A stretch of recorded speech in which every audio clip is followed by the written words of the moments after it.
Point गौर से सुनिएगा। जैसा कि आपको मालूम है कि सर्दियों में दिन छोटे और रातें बड़ी हो जाती हैं। इसका बिल्कुल ही उलट गर्मियों में पाया जाता है, जिसमें रातें छोटी तो दिन बड़े हो जाते हैं। लेकिन साल में सिर्फ 2 दिन ऐसे होते हैं जिसमें रात और दिन दोनों एक जितने ही होते हैं। एक होता है 21 मार्च और दूसरा दिन होता है 22 सितंबर। इन दोनों दिनों में सूरज इक्वेटर के बिल्कुल सेंटर में होता है, जैसा कि आप इस फोटो में भी देख सकते हैं। बाय द वे, इस मोमेंट को, इस घड़ी को सोलर इक्विनॉक्स कहा जाता है। इसका मतलब ये हुआ कि इन 2 डेट्स में 12 घंटे का दिन और 12 घंटे की रात होती है। 12 घंटों को अगर सेकंड्स में कन्वर्ट किया जाए तो ये 43,200 सेकंड्स बनते हैं।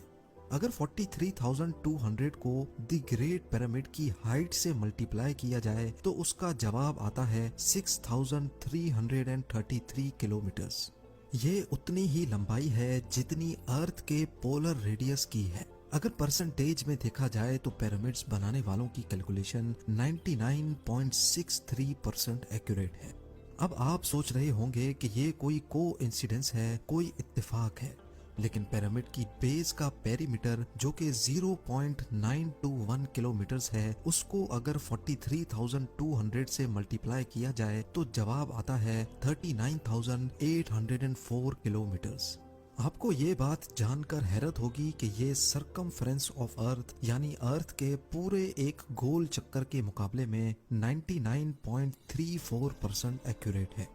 कोइंसिडेंस तो सिर्फ एक मर्तबा होता है, लेकिन 99% से भी ज्यादा एक्यूरेट रिजल्ट, वो भी 2 मर्तबा आना, हमें एक गहरी सोच में डाल देता है। कई लोगों का अभी भी मानना है कि ये महज सिर्फ एक इत्तेफाक है, लेकिन जैसा कि अभी हमने जाना कि 43,200 जिसका ताल्लुक सोलर इक्विनॉक्स से है, ये एक और जगह पर भी अपना सबूत दे रहा है। नॉर्मली देखने पर पिरामिड्स की 4 साइड्स नजर आती हैं, लेकिन असल में ये 4 नहीं बल्कि 8 हैं। जी हाँ, ये 8 साइड्स सिर्फ सोलर इक्विनॉक्स वाले दिन ही ऊपर से देखने पर नजर आती हैं।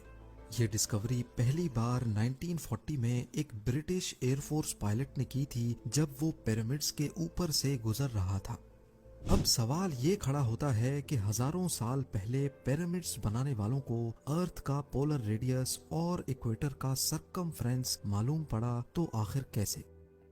इजिप्ट के पिरामिड्स हमारी सोच से भी ज्यादा कॉम्प्लिकेटेड हैं। ये तमाम फैक्ट्स जानकर यकीन करना मुश्किल हो जाता है कि इनको 4,500 साल पहले एक कदीम दौर में बनाया गया था। क्या उनके पास कोई जादुई ताकत थी, या फिर वाकई किसी और मखलूक ने इनकी मदद की थी, या फिर इनको इजिप्शियंस ने बनाया ही नहीं था? Graham Hancock fingerprints